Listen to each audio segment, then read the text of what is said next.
네, 오늘은 선한데 지혜롭고 악한데 미련하라라는 제목으로 여러분과 함께 은혜를 나누려고 합니다.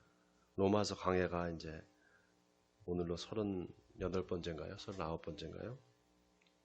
그러니까 오늘로 로마서 강해를 이제 마치려고 합니다. 다음 주부터는 이제 주제 설교를 하려고 하는데요. 몇 가지 주제를 가지고 설교를 하려고 합니다. 우리가 거의 1년 가까이 1년 좀 못되게 로마서를 쭉 이렇게 봤는데 이제 여러분들이 아마 하나님의 은혜가 뭔지 또 하나님의 의의가 뭔지를 이제 알았을 겁니다. 다음 주부터는 우리 삶에 직접적으로 관련이 있는 그런 주제들,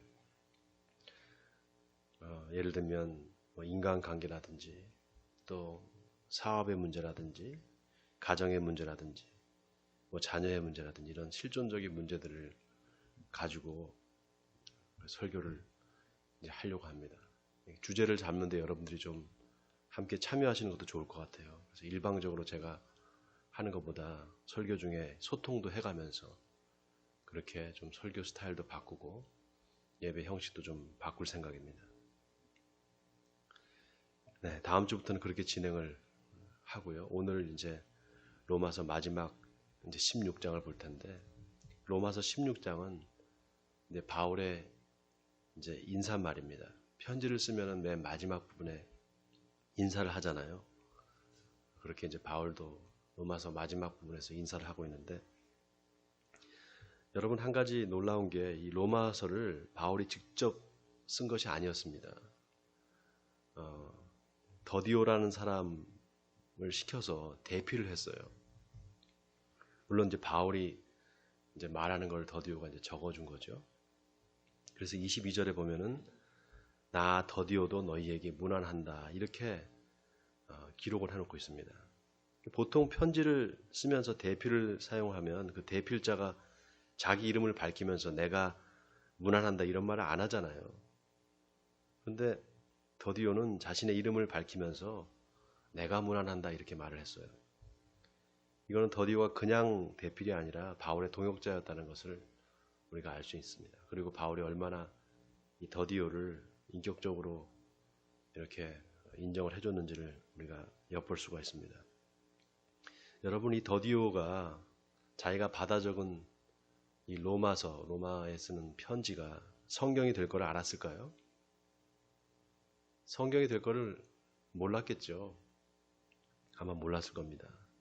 여러분 이 성경책이 뭡니까? 바로 생명책이거든요. 그러니까 더디오는 바울의 편지를 그냥 대신 적어준 걸로 생명책에 이름이 올라간 겁니다. 여러분 놀라운 게요. 로마서 16장 전체가 다 누구한테 감사한다. 누구를 문안하라. 이제 이런 이야기들이 다 적혀져 있습니다. 그러니까 바울이 감사의 마음을 다 기록을 한 겁니다. 한 사람 한 사람 이름을 적어가면서 제가 몇 명이 나오는가 세어봤더니 35명이 나와요. 그 중에 제일 인상적인 게 13절에 보면은 주 안에서 택하심을 입은 루포와 그의 어머니에게 문안하라 그러면서 그의 어머니는 내 어머니라 이렇게 말을 합니다. 사도 바울이 자기 엄마라고 얘기하는 거예요. 루포의 어머니를. 도대체 어떤 사이길래 자기 엄마라고 얘기했을까? 여러분 이 루포가 누군가 하면은 루포의 아버지가 구레네 시몬이었습니다. 여러분 구레네 시몬이 누군지 아시죠? 네, 예수님이 십자가를 지고 골고다 언덕을 올라가실 때 예수님 대신 십자가를 지어준 사람 구레네 시몬이란 말이죠. 바로 그 구레네 시몬의 아들이 이 루포입니다. 이 구레네가 어디 있는가 하면은 지금의 리비아예요. 북아프리카의 리비아. 리비아에 있는 트리폴리라는 그 수도가 있는데 그 근처에 있는 데가 바로 이 구레네입니다. 근데 구레네 그러면 이제 그래서 아프리카 지역이기 때문에 아마 이 구레네 시몬이 흑인이었을 것이다 이렇게 보는 학자들이 많습니다. 그럼 흑인이면 이거 유대인이 아니지 않느냐 이방인이 아니냐 아닙니다. 유대인들 중에 흑인도 있었습니다. 왜냐하면은 유대 사회는 이 모계 사회거든요. 그러니까 어머니가 유대인이면은 아버지가 누구든 간에 다 유대인이 됩니다. 그래서 예수님 당시에 아프리카 유대인들이 많이 살았어요. 그러니까 아마 구레네 시몬도 흑인이었을 가능성이 많습니다. 아무튼 그 구레네 시몬의 아들이 루포고요. 그 루포의 어머니가 이제 그러니까 구레네 시몬의 부인인 거죠. 그거를 사도 바울이 이제 내 어머니다 이렇게 말을 한 겁니다. 이걸 보면은 사도 바울이 얼마나 그 루포의 가정과 친밀했는지를 알 수가 있죠. 저는 이 대목을 읽으면서 참 놀랍다라는 생각을 했어요. 여러분, 구레네 시몬이 예수님이 쓰러지는 걸 보고 불쌍해서 자기가 자진해서 십자가를 진 게 아니었습니다. 그냥 로마 군인이 강제로 이 십자가를 대신 지라 이렇게 했기 때문에 십자가를 진 거였거든요. 그러니까 마태복음에 보면은 억지로 지게 했다 이렇게 나와 있습니다. 또 마가복음에 보면은 그들이 그를 억지로 같이 가게 하여 예수의 십자가를 지웠다 이렇게 말해요. 그런데 누가복음을 보면 재밌는 표현이 나옵니다. 그에게 십자가를 지워서 예수를 따르게 했다 이렇게 나옵니다. 예수를 따르게 했다. 이 말이 아주 의미심장하죠. 예수를 따르게 했다. 이 말은 무슨 말입니까? 예수의 제자가 되게 했다 이 말입니다. 누가 그렇게 했는가? 바로 하나님이 그렇게 하셨다는 겁니다. 여러분, 우리가 성경을 읽을 때 그 성경의 행간 사이에 숨겨진 의미를 발견할 수가 있어야 됩니다. 여러분, 구레네 시몬이 집에서 나올 때 자기가 예수님 대신 십자가를 질 거를 예상이나 했겠습니까? 전혀 예상 못했을 겁니다. 로마 병사가 시키니까 그냥 억지로 한 거예요. 그런데 그거는 하나님이 시키신 겁니다. 그런데 보세요. 구레네 시몬의 이름이 마태, 마가, 누가 이 공간복음서에 다 기록이 됩니다. 자발적으로 한 게 아니었는데, 억지로 한 거였는데 그 일을 통해서 구레네 시몬의 가정이 다 구원을 받게 됩니다. 저는 한번 상상을 해봤어요. 구레네 시몬이 예수님의 십자가를 대신 지어줄 때 예수님의 얼굴을 보지 않았겠습니까? 예수님의 얼굴을 봤겠죠. 아마 그 일은 구레네 시몬의 일생의 가장 큰 사건으로 남았을 겁니다. 바로 예수님을 인격적으로 만난 거죠. 그리고 나서 그 가정이 다 구원을 받게 됩니다. 그리고 구레네 시몬의 아들과 아들 루포와 그 어머니 구레네 시몬의 아내가 다 생명책에 기록이 된 겁니다. 여러분, 신앙생활을 하다 보면은 하나님이 나에게 이 일을 맡기시는구나 그런 마음이 들 때가 있습니다. 내가 이 일을 해야 되는구나 이런 마음이 들 때가 있어요. 그게 뭐 거창한 일이 아닙니다. 그냥 사소한 일일 수 있습니다. 그냥 전화 한 통화가 될 수도 있어요. 기도하는 중에 어떤 사람이 갑자기 떠오르는 겁니다. 갑자기 생각이 나는 거예요. 그래서 근데 순간 내가 전화를 한번 해봐야 되겠다. 이런 마음이 들면 그게 하나님이 시키시는 일일 수가 있어요. 그때 주저하지 말고 해야 됩니다. 안 하면 어떻게 되는가? 하나님이 다른 사람을 시킵니다. 다른 사람을 시켜요. 그래서 그 사람이 열매를 맺게 됩니다. 지난 시간에 제가 열매를 맺어야 된다 그랬잖아요. 포도나무에 가지가 붙어 있어도 열매를 맺지 못하는 가지가 있다. 그 가지를 하나님이 쳐내신다 이렇게 말씀드렸죠. 그리고 열매 맺는 가지는 더 열매를 맺게 하기 위해서 하나님께서 그 가지를 깨끗하게 하신다 이렇게 말씀드렸습니다. 그러니 열매를 맺는 일이 얼마나 중요합니까? 정말 중요합니다. 그런데 다른 게 아닙니다. 아주 사소한 겁니다. 성경 말씀을 읽다가 감동을 받는 구절이 있으면 그게 자꾸 머릿속에 남아있어요. 기억이 납니다. 근데 어느 날 하나님이 그 말씀이 내 삶에 이루어질 수 있는 기회를 주세요. 원수를 사랑하라라는 설교를 들었습니다. 그러면 그 설교가 자꾸 머릿속에서 떠나지 않고 계속 남아있는 거예요. 한 주 동안 그 말씀을 묵상하면서 삽니다. 그런데 어느 날 정말 원수가 내 앞에 나타나는 거예요. 하나님께서 그렇게 시키십니다. 근데 옛날같이 밉지가 않은 거예요, 그 원수가. 그래서 그 사람한테 가서 옛날 같으면 그냥 못 본 채 했을 텐데 가서 아는 척을 하고 인사를 한 겁니다. 그런데 놀랍게도 그 사람이 반갑게 맞아주는 거예요.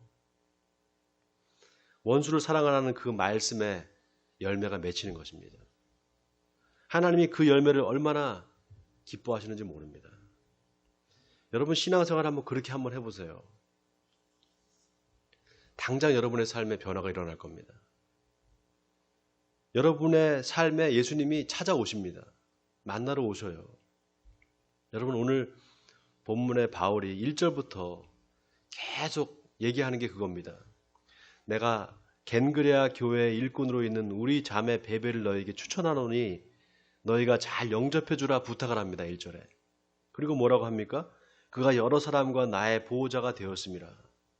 이 베베라는 이름이 여러분 달의 여신이라는 뜻이에요. 달의 여신. 그러니까 이 베베는 원래 이교도였습니다. 이교도. 그런데 복음을 듣고 예수님을 믿게 된 거예요. 그리고 바울의 동역자가 됩니다. 그리고 이 로마서를 더디오가 대필해서 썼다 그랬잖아요. 그 로마서를 로마 교회에 전달해 준 사람이 바로 이 베베입니다. 자, 또 누가 나옵니까? 3절에 보니까 브리스가와 아굴라 부부가 나옵니다. 그리고 그들은 내 목숨을 위해서 자기들의 목까지도 내놓았다 이렇게 말합니다. 가족도 아닌데 바울하고 피도 한 번도 안 섞였는데 그 브루스가와 아굴라 부부가 목숨을 내걸면서 바울을 도와줬다라는 거예요. 그리고 그 다음 5절에 보세요. 저희 집에 있는 교회에도 문안하라 이렇게 말합니다.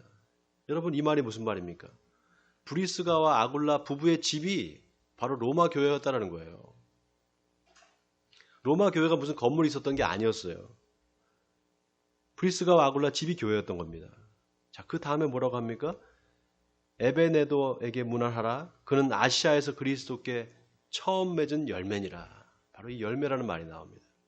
그러니까 하나님께서 맡기신 일들을 다들 열심히 하니까 그 결과 복음의 열매가 맺혔다라는 것입니다. 자, 또 보세요. 6절에 너희를 위해 많이 수고한 마리아에게 문안하라. 내 친척이여 나와 함께 감옥에 갇혔던 안드로니고와 유니아에게 문안하라. 복음을 전하다가 사도 바울과 같이 옥에 갇힌 사람도 있었던 겁니다. 또 8절에 그리스도 안에서 우리의 동역자인 우르바노와 나의 사랑하는 스다고에게 문안하라. 또 누구에게 문안하라. 문안하라. 문안하라. 16절까지 계속 문안하라가 계속 나옵니다. 이들이 다 복음의 열매를 맺기 위해서 하나님이 맡기신 일을 열심히 감당한 사람들입니다. 그래서 그 이름이 다 생명책에 기록이 된 겁니다. 여러분 이 사람들이 자기가 생명책에 자기 이름이 기록될 걸 알았을까요? 생각도 안 했을 겁니다. 이름도 없이 빛도 없이 그냥 그때 하나님이 나한테 이 일을 시키는구나. 내가 이 일을 해야 되겠구나. 그저 기쁜 마음으로 했는데 놀랍게도 하나님의 구원 역사에 주인공들이 다 된 겁니다. 여러분 하나님의 일은 혼자 할 수가 없습니다. 혼자 해서도 안 됩니다. 바울 혼자서 이 일을 하나님의 이 복음 사역을 다 했을까요? 아닙니다. 하나님께서 동역자들을 다 붙여주신 겁니다. 그래서 같이 하게 하신 거예요. 하나님은 절대로 어떤 한 사람이 다 하게 하지 않습니다. 목사 혼자서 다 끌고 가는 교회, 그 교회는 건강한 교회가 아닙니다. 그런 교회는 한계가 있어요. 목사도 그냥 일부를 담당하는 것뿐입니다. 큰 복음 사역의 일부를 담당할 뿐이에요. 하나님의 일은 그렇게 이루어집니다. 조금씩 자기가 맡은 일을 열심히 해갈 때 그때 교회가 든든히 설 수 있고 열매를 맺을 수 있게 되는 것입니다. 자, 그런데 교회가 그렇게 하나님의 일을 하면서 열매를 맺는 걸 가장 싫어하는 그런 존재가 있습니다. 누굴까요? 바로 사탄 마귀죠. 그래서 사탄 마귀가 언제나 우는 사자와 같이 삼킬 자를 찾아 돌아다닌다 이렇게 말합니다. 그래서 교회는 항상 사탄의 공격 대상이 됩니다. 사탄은 어떻게 해서든지 교회를 무너뜨리려고 해요. 어떻게 무너뜨리려고 하느냐? 복음을 왜곡시키는 겁니다. 가장 확실한 방법은 복음을 왜곡시키는 거예요. 복음이 아닌 다른 걸 전하는 겁니다. 뭐 교회에서 열심히 봉사를 했는데 누구는 봉사를 안 하고 그래서 시험 들어서 교회를 못 다니겠다 그러고 그래서 교회가 힘들어지는 경우가 있어요. 여러분 근데 그건 핑계지 그걸로 교회가 무너지진 않아요. 봉사를 많이 시켰다고 교회가 무너지진 않습니다. 교회 성도들이 분명한 진리의 말씀에 서 있으면 그런 거 가지고 흔들리지 않습니다. 목사가 뭐 설교를 잘못하든지 복음이 아닌 다른 걸 전하든지 전하긴 전하는데 말씀에 능력이 없든지 그러면 양들이 갈급해합니다. 그러면은 그 갈급해한 상태에서 봉사를 막 시키면은 은혜가 없으니까 불만이 터져 나오는 거예요. 그래서 어려워지는 거지 봉사만 해서 힘들어진다 그건 아닙니다. 봉사만 해서 힘들어지는 그런 교회가 있어서 사람들이 다 교회를 떠난다 그러면 그런 경우는 그냥 사탄이 건드리지 않는 거예요. 그냥 내버려 둡니다. 가만둬도 그냥 무너지기 때문에. 여러분 마귀가 제일 두려워하는 교회는 말씀이 살아있는 교회입니다. 하나님의 말씀이 살아있는 교회. 그래서 어떻게 해서든지 그 말씀을 못 전하게 해요. 사탄은 그 일을 합니다. 그래서 1차적으로 누굴 공격하는가? 목사를 공격합니다. 그게 여의치 않으면 성도들을 공격해요. 여러분 잘 들으세요. 여러분이 목사한테 이런저런 기도 부탁을 하잖아요. 목사님 이런 문제가 있으니까 기도해 주세요. 기도 부탁을 하잖아요. 그런데 사실은 제가 여러분에게 기도 부탁을 제가 해야 돼요. 저를 위해서 기도해 주셔야 됩니다. 지난 시간에 사도 바울이 예루살렘으로 내가 간다. 그런데 예루살렘에 가면 나를 죽이려고 하는 사람들이 있다. 그 죽이려고 하는 사람들 배후에 누가 있습니까? 사탄 마귀가 있죠. 그러니까 나를 위해서 기도해달라 이렇게 부탁을 하잖아요. 로마 교회 교인들한테. 목사가 성도한테 부탁하는 게 이게 맞는 거냐? 이게 말이 되냐? 말이 됩니다, 여러분. 그게 정상입니다. 왜냐? 목사가 바른 복음을 전하지 못하면 성도는 금방 마귀의 밥이 됩니다. 양이 꼴을 먹지 못하면 배가 고파서 아무거나 먹게 돼요. 그러다가 마귀 밥이 되는 겁니다. 신천지에 왜 그렇게 많은 사람들이 빠졌을까요? 교회 목회자들이 양을 제대로 먹이지 못했기 때문입니다. 그래서 여러분이 목사를 위해서 기도하는 것이 곧 여러분 자신을 위한 기도가 됩니다. 원하기는 기도해 주시기 바랍니다. 저를 위해서. 그래서 마귀는 호시탐탐 노리는 게 뭐냐? 복음을 못 듣게 만들어요. 복음이 아닌 걸 복음이라고 속입니다. 다시 말해서 복음을 왜곡시키는 겁니다. 자, 오늘 본문 우리가 읽은 본문 17절을 보세요. 형제들아 내가 너희를 권하노니 너희가 배운 교훈을 거슬러 분쟁을 일으키거나 거치게 하는 자들을 살피고 그들에게서 떠나라. 자, 로마 교회에 분쟁을 일으키는 사람들이 있었다라는 거예요. 성경은 이 사람들을 가만히 들어온 자다 또는 거짓 선생들이다 이렇게 말을 합니다. 여러분 로마 교회가 바울이 세운 교회가 아니었습니다. 또 거기 전문적으로 신학을 공부한 목사가 있는 것도 아니었어요. 지금처럼. 그러니까 이 사람이 이 말하면 흔들리고 저 사람이 저 말하면 흔들리는 그런 환경이었습니다. 그러다 보니까 거짓 선생들이 들어오는 거예요. 그 거짓 선생의 배후에 누가 있습니까? 마귀가 있는 거죠. 여러분 마귀가 눈에 보입니까? 안 보입니까? 안 보여요. 마귀는 영물입니다. 그래서 영적인 분별력이 있으면 분별력이 없으면 볼 수가 없어요. 그런데 한 가지 특징이 있습니다. 어떤 특징이 있느냐? 오늘 본문 18절을 우리 같이 읽어보겠습니다. 18절입니다. 시작. 이 같은 자들은 우리 주 그리스도를 섬기지 아니하고 다만 자기들의 배만 섬기나니 교활한 말과 아첨하는 말로 순진한 자들의 마음을 미혹하느니라. 자, 여기 보세요. 그리스도를 섬기지 않고 뭘 섬긴다고요? 자기 배를 섬기는 거예요. 쉽게 말하면 먹고 사는 데만 관심이 있다는 거예요.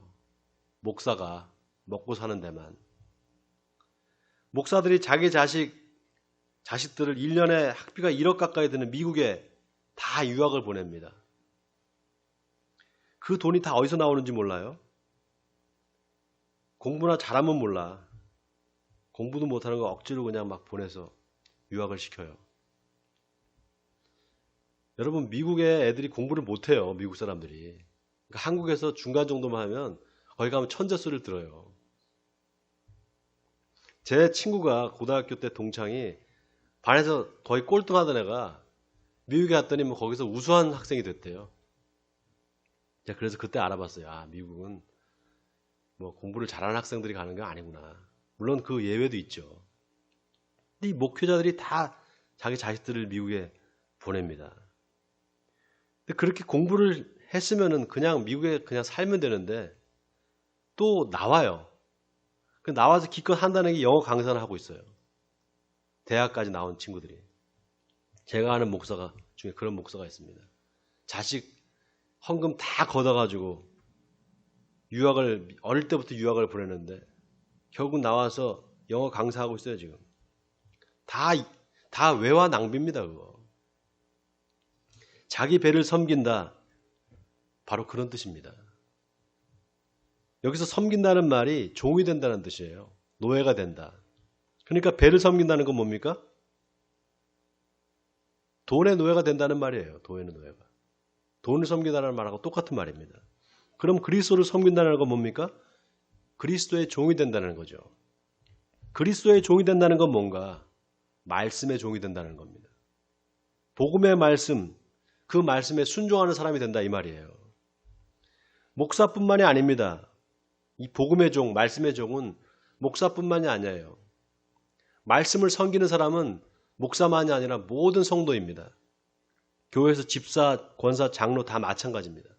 말씀에 순종하는 사람, 다시 말해서 말씀을 잘 섬기는 사람이 영적인 지도자입니다.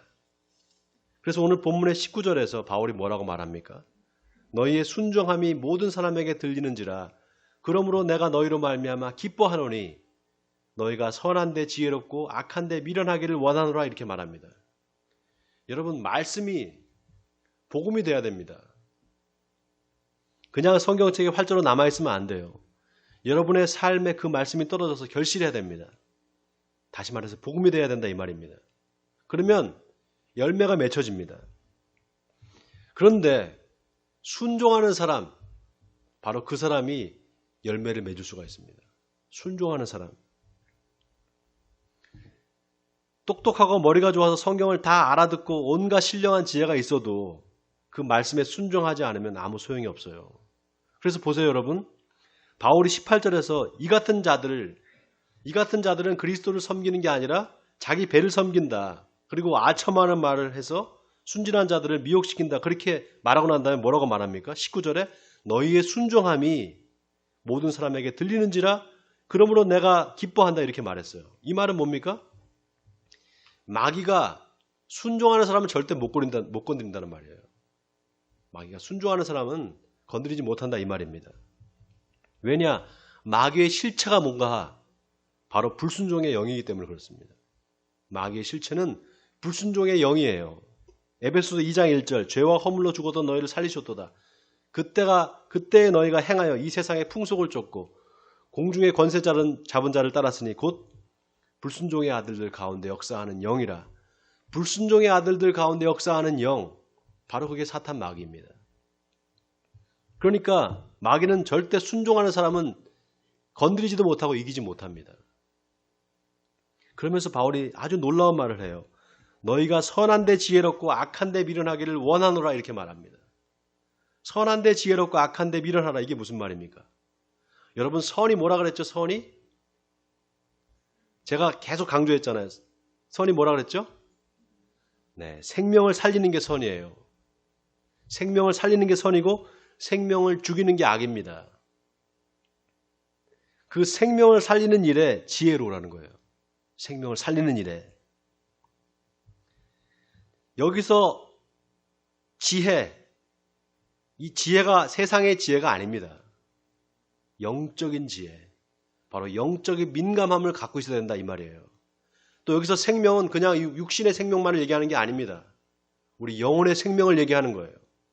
그 영혼의 생명을 살리는 일에 영적으로 너희가 민감해야 된다 이 말이에요.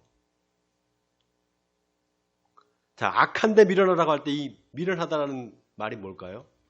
이게 바보스럽다 이런 뜻이 아니에요. 순결하라 이런 뜻입니다. 순결하라. 그러니까 악한 데 순결하라 이런 뜻이에요. 자, 뱀같이 지혜롭고 비둘기같이 순결하라라고 할 때 똑같은 말을 썼습니다. 그러니까 이 말은 악에 물들지 말고 순결해야 된다 이 말입니다.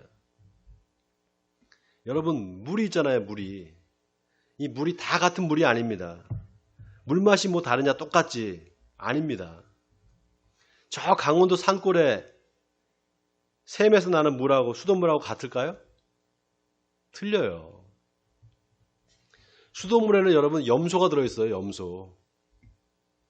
그 매 하는 염소가 아니고요. 염소가 들어있어요. 염소. 살균하려고 염소를 집어넣는단 말이죠. 근데 강원도 산골에서 나는 그 샘물은 미네랄이 들어있습니다. 미네랄이. 같은 물입니까? 틀리단 말이죠. 그런데 눈으로 보면 똑같아요. 색깔이 없으니까 똑같아요. 영적인 분별력이 그런 겁니다. 눈으로 봤을 때는 이게 흙탕물이다, 깨끗한 물이다 구별할 수 있는 그런 정도. 눈으로 보면 다 구별이 되잖아요. 근데 영적인 건 그렇게 분별이 안 돼요. 다 똑같이 보입니다. 아주 미묘하게 깨끗한 물이다, 흙탕물이다 그런 정도가 아니라 똑같이 깨끗한 물처럼 보이는데 그게 아니구나라는 걸 분별할 수 있는 그 영적인 지혜가 필요한 겁니다. 보통 사람들은 몰라요. 자기가 마귀짓을 하면서도 스스로가 모를 때가 많아요. 자기 스스로도 자기가 마귀짓을 하는데 그 정도로 예민한 영적인 민감함을 이야기하는 겁니다.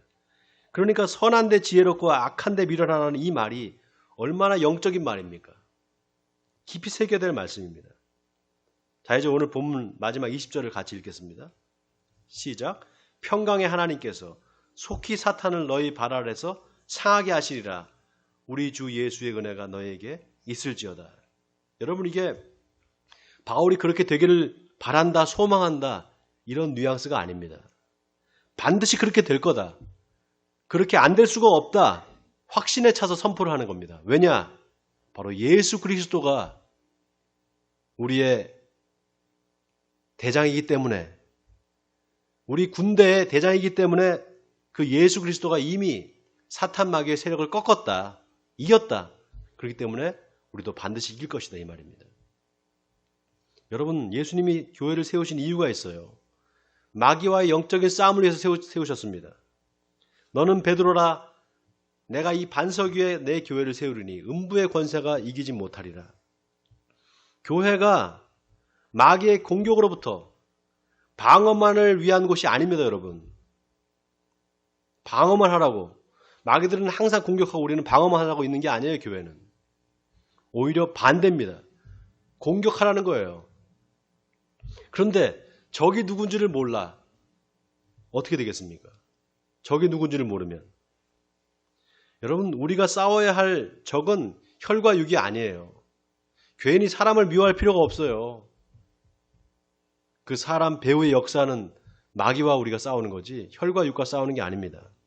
우리가 싸울 적은 통치자들과 권세들과 이 세상의 어둠의 주관자들과 하늘에 있는 악한 영들입니다. 바로 사탄 마귀입니다. 여러분, 나한테도 언제든지 마귀가 역사할 수 있어요.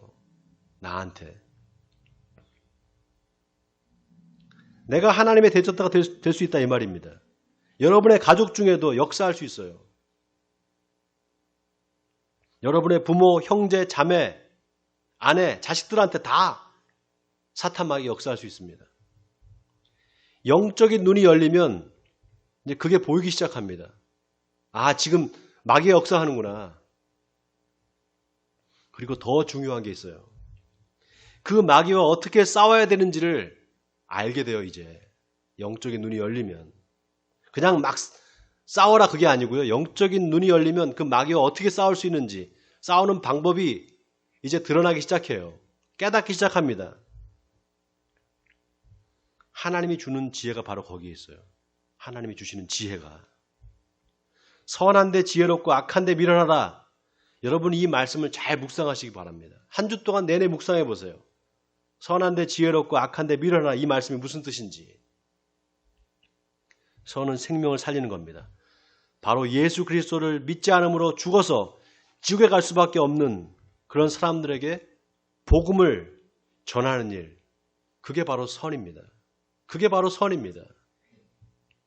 그 일에 지혜롭게 되시는 여러분 되시기 바랍니다. 그러려면 신천지보다 하나님의 교인들보다 훨씬 더 성경을 많이 알아야 돼요. 훨씬 더 성경을 꿰뚫고 있어야 됩니다. 모르는 게 있으면 여러분 그냥 넘어가지 마시고 자꾸 물어봐야 돼요. 목사가 왜 있습니까, 목사가? 물어보는 사람이 없어요. 우리 권사님 몇 분 외에는 물어보는 사람이 없어요. 한 주 동안 나는 기다리는데 뭘 좀 물어보나 싶어서. 지난주에 우리 허 권사님이 뭘 하나 여쭤보셨어요. 제가 너무 감사했어요. 얼마나 기쁜지요. 뭐든지 물어보세요. 성경에 관한 일이라면.